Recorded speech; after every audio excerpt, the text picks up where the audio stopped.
السلام عليكم. اليوم غنشوفوا ان شاء الله واحد التمرين كيخص النهايات اللي عندها علاقه بالداله اللي x عندها في الصوره a اس x. Donc aujourd'hui on va effectuer un exercice concernant les limites qui ont une relation avec la fonction kx on fait correspondre à la puissance x. Donc comme d'habitude je vais expliquer en arabe, après j'expliquerai en français.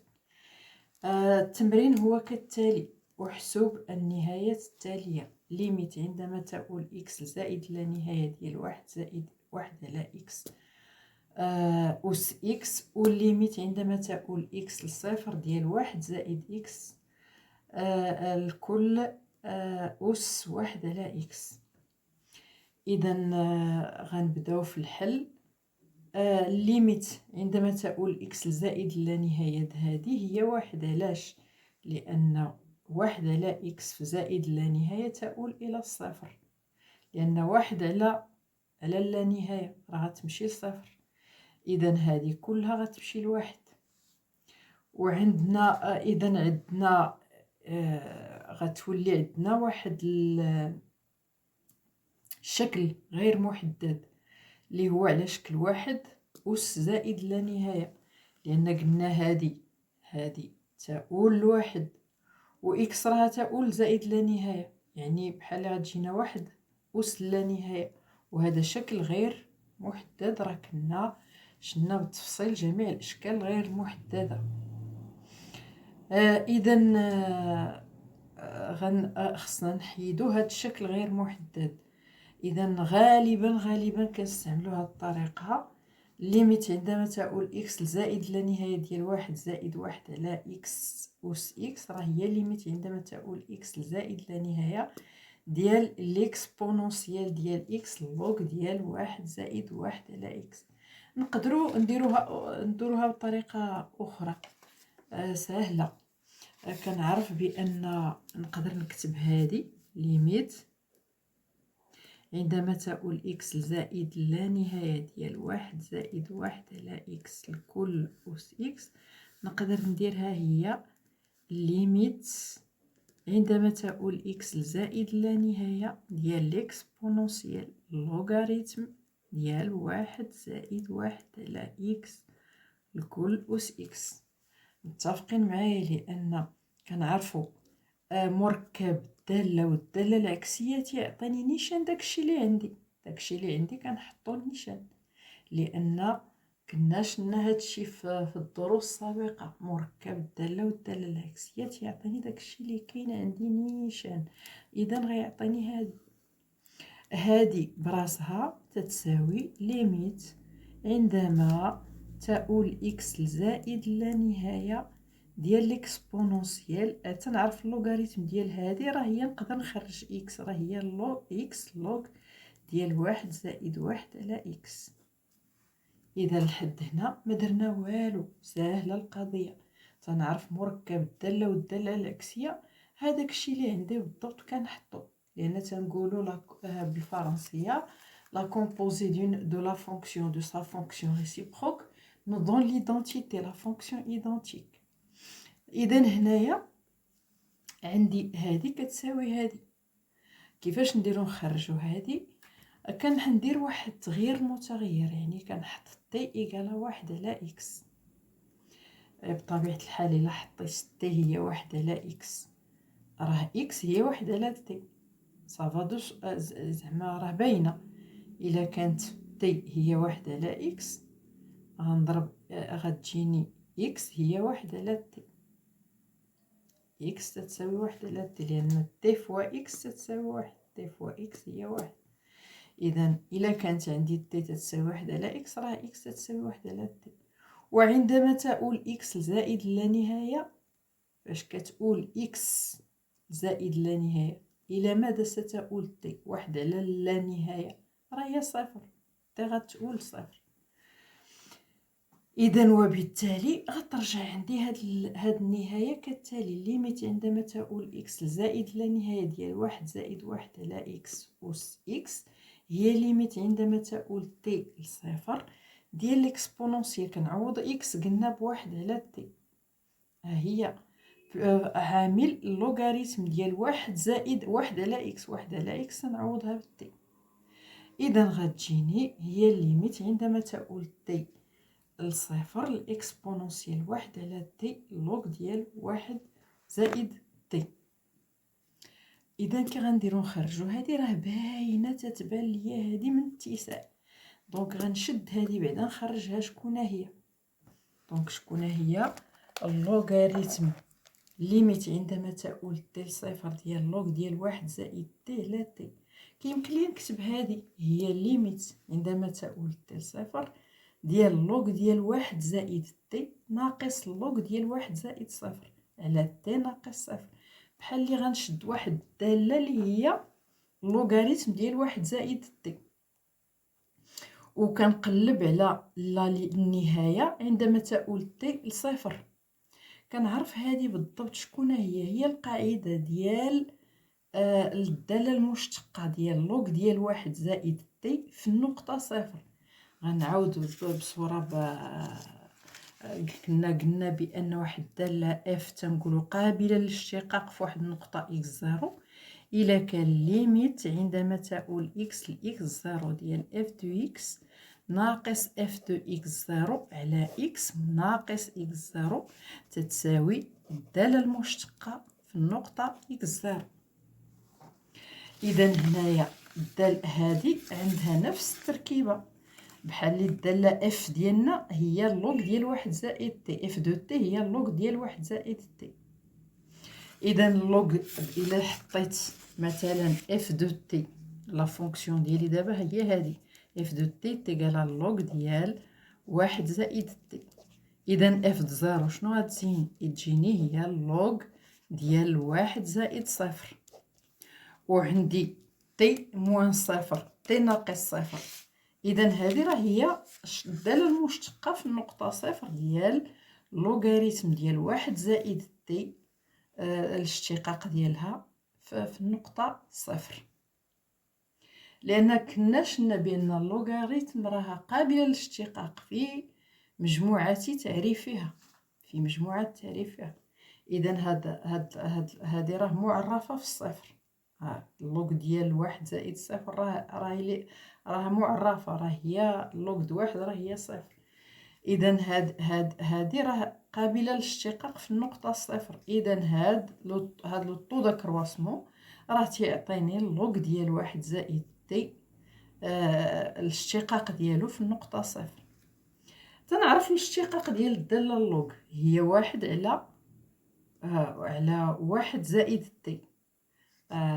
نعرف اللوغ ديال اكس ديريفي راه درنا هاد القضيه. اللوغ دي اكس ديريفي راه هي واحد على اكس.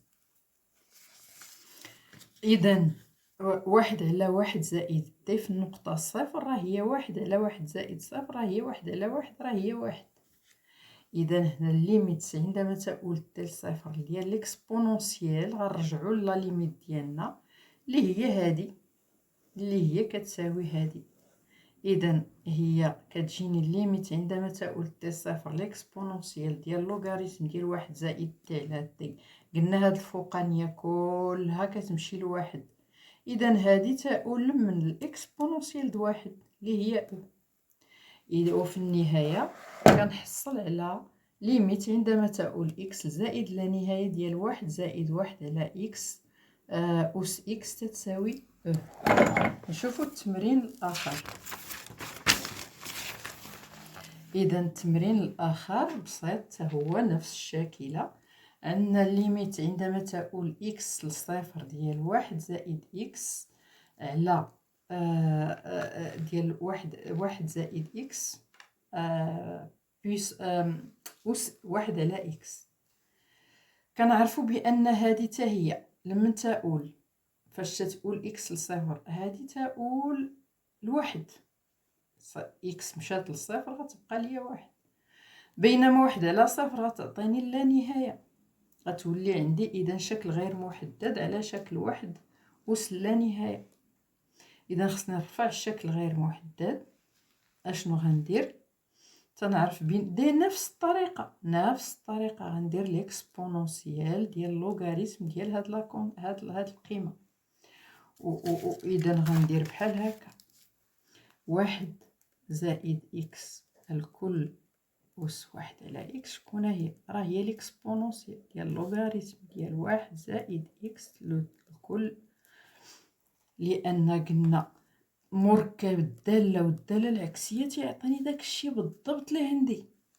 إذا هادي نقدر ندير على حساب قواعد اللوغاريتم، نجيب هاد لا بويسونس لهنايا غتجيني إكسبونونسيال 1 على إكس لوغاريتم ديال 1 زائد إكس. إذا غتجيني هي ليميت عندما تؤول إكس لصفر ديال إكسبونونسيال 1 على إكس لوغ ديال 1 زائد إكس. تنعرف هادي عاوتاني هذا ستانطو داك الرواسمون اللي كيخص لا ديري الاشتقاق في النقطة صفر. علاش؟ لأن كنقدر نكتب هذه هي اللوغ ديال 1 زائد إكس ناقص اللوغ ديال 1 زائد صفر على إكس ناقص صفر، والدالة ديالنا هنايا هي اللوغ ديال 1 زائد إكس. اف دو إكس بحال اللي قلتي هي اللوغ ديال 1 زائد إكس. إذا هنا اف دو إكس ناقص اف دو زيرو على إكس ناقص صفر. إذا هذا هو بالضبط داك لو طو داك الرواسمون اللي تيخص الاشتقاق. إذا هذه تتعطينا اللوغ ديال 1 زائد إكس واشتقاق في النقطة صفر، وهذه الاشتقاق ديالها راه قلنا هي 1. وبالتالي ليميت عندما تؤول إكس لصفر ديال ليكسبونونسيال 1 على إكس اللوغاريتم ديال 1 زائد إكس راه هي أو. غنشرحو شوية بالفرنسية. Aujourd'hui, on a l'exercice suivant. Calculer les limites suivantes. Limite quand x tend vers plus l'infini de 1 plus 1 sur x puissance x.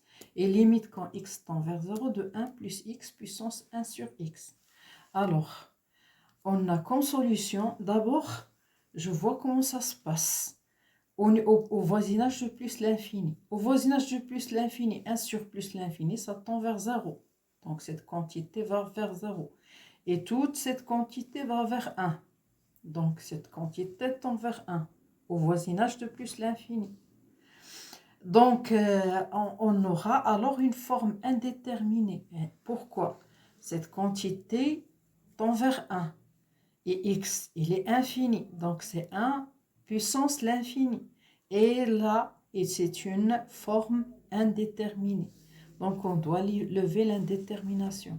Alors, voilà une méthode pour lever l'indétermination. Limite quand x tend vers plus l'infini de 1 plus 1 sur x puissance x.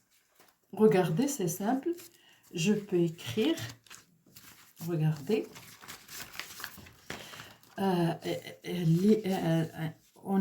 on va utiliser 1 plus 1 sur x puissance x égale à exponentielle de logarithme de 1 plus 1 sur x, le tout à la puissance x. Tout simplement parce que la fonction et la fonction réciproque, la composée de la fonction réciproque nous donne l'identité. Donc, exponentielle log de tout ça nous donne exactement ce qui est là. Je le pose comme il est. Donc, voilà. La composée de la fonction et de la fonction réciproque nous donne l'identité, nous donne ce qui est exactement ici. Donc, je peux, d'après les règles de la fonction logarithme, alors je vous conseille la vidéo sur la fonction logarithme népérien. Alors, je peux faire sortir la puissance, donc c'est l'exponentielle de x logarithme de 1 plus 1 sur x. Voilà. Donc, on aura limite quand x tend vers plus l'infini de 1 plus 1 sur x à la puissance x égale à limite quand x tend vers plus l'infini de l'exponentielle x logarithme de 1 plus 1 sur x. Je vais effectuer un changement pour trouver cette limite. C'est que je pose t égale à 1 sur x. Je pose t égale à 1 sur x. Donc, x égale à 1 sur t. Puisque t égale à 1 sur x, ça, implique que x égale à 1 sur t. D'ailleurs, x fois t égale à 1, x fois t égale à 1. Donc, t égale à 1 sur x implique que x égale à 1 sur t. Alors, quand x tend vers plus l'infini, quand x tend vers plus l'infini, t tendra vers 0 parce que 1 sur plus l'infini. Donc, lorsque x tend vers l'infini, t tend vers 0. Voilà, et donc j'ai limite quand x tend vers plus l'infini, de 1 plus 1 sur x à la puissance x, ça devient limite quand t tend vers 0 de l'exponentielle. Je remplace tout simplement x par 1 sur t, x, et ici, on a posé x égale à 1 sur t. Alors 1 sur t, donc c'est t. Voilà, donc je remplace tout simplement x par 1 sur t. Donc ça fait x 1 sur t log de 1 plus 1 sur t. Donc c'est l'inverse de 1 sur t, donc c'est t. Donc c'est limite quand t tend vers 0 de l'exponentielle 1 sur t log de 1 plus t. Donc égal à limite quand t tend vers 0 de l'exponentielle de logarithme 1 plus t sur t. Donc, ça saute aux yeux là qu'il s'agit d'un taux d'accroissement. Alors, je peux poser limite quand t tend vers 0 de log de 1 plus t sur t. C'est limite quand t tend vers 0 de log de 1 plus t moins log de 1 plus 0 sur t moins 0. Log de 1 plus 0, c'est log de 1, c'est 0. Donc, c'est comme si je n'ai rien ici. Et t moins 0, ça fait t. Or, ça, c'est exactement la définition de la dérivée de la fonction au point 0. Notre fonction ici, c'est log de 1 plus t. Donc, regardez, on peut écrire, vous savez, un rappel, on dit que f est dérivable au point x0 si limite quand x tend vers x0 de f de x moins f de x0 sur x moins x0 est égal à f' au point x0. Alors, ici, f de x, c'est quoi? F de x, c'est log de 1 plus t. Voilà, f de t. On peut dire ici f de t. F de t, c'est log de 1 plus t. Je m'excuse d'ailleurs. J'ai déjà dit en arabe f de x, alors que je dois dire f de t. Je crois que j'ai dit f de x. Donc, f de t, c'est log de 1 plus t. Alors, donc c'est f de t moins f de 0 sur x moins 0. Or, f de t, c'est quoi? C'est log de 1 plus t. Et f de 0, c'est moins log de 1 plus 0 sur... attention, t moins 0. Donc, t moins 0, donc ça fait t. Voilà. Donc, log de 1 plus t moins log de 1 plus 0 sur t moins 0, c'est exactement la dérivée de la fonction log de 1 plus t au point 0. On sait que la dérivée de la fonction logarithme, donc 1 plus t, dérivée c'est 1 sur 1 plus t. Donc 1 sur 1 plus t au point 0, donc ça fait 1 sur 1 plus 0, donc ça fait 1. Donc finalement, on a limite quand t tend vers 0 de l'exponentielle 1 sur t log de 1 plus t. Donc cette quantité, il tend vers 1. Donc cette limite tendra vers l'exponentielle de 1. Donc ça fait e. Et donc finalement, on a limite quand x tend vers plus l'infini de 1 plus 1 sur x à la puissance x égale à e. Puisque ça, c'est l'expression équivalente de ça. Ils sont égaux. Alors on passe au deuxième exercice, à la deuxième question. Alors, limite quand x tend vers 0 de 1 plus x à la puissance 1 sur x. Alors, quand x tend vers 0, ça tendra vers 1. Et 1 sur 0, c'est l'infini. Donc, on a aussi ici une forme indéterminée de la genre 1 puissance l'infini. Donc, on doit lever l'indétermination. On procédera de la même manière que précédemment, que la question précédente. Donc, limite quand x tend vers 0 de 1 plus x à la puissance 1 sur x, c'est limite quand x tend vers 0 de l'exponentielle 1 sur x log de 1 plus x. Comme on a dit pour la dernière question, on peut écrire 1 plus x puissance 1 sur x, c'est exponentiel logarithme de 1 plus x puissance 1 sur x. D'après les règles de logarithme, je peux faire sortir cette puissance. Donc, c'est l'exponentielle de 1 sur x logarithme de 1 plus x. Voilà. Alors, ça devient limite quand x tend vers 0 de l'exponentielle 1 sur x log de 1 plus x. Or, limite quand x tend vers 0 de log de 1 plus x sur x, je peux l'écrire de la même manière comme ça. Limite quand x tend vers 0 de log de 1 plus x moins log de 1 plus 0, puisque log de 1 c'est 0, donc j'ai rien fait, sur x moins 0 qui est x. Or, ça, c'est un taux d'accroissement, c'est exactement la dérivée, la définition de la dérivée de la fonction log de 1 plus x au point 0. Or, c'est la dérivée de log de 1 plus x, la dérivée de 1 plus x, c'est 1 sur 1 plus x. Donc, ça fait 1 sur 1 plus 0, donc ça fait 1. Donc, la limite quand x tend vers 0 de l'exponentielle 1 sur x log de x log de 1 plus x, donc ça fait e puissance 1, donc ça fait e. إلى الملتقى.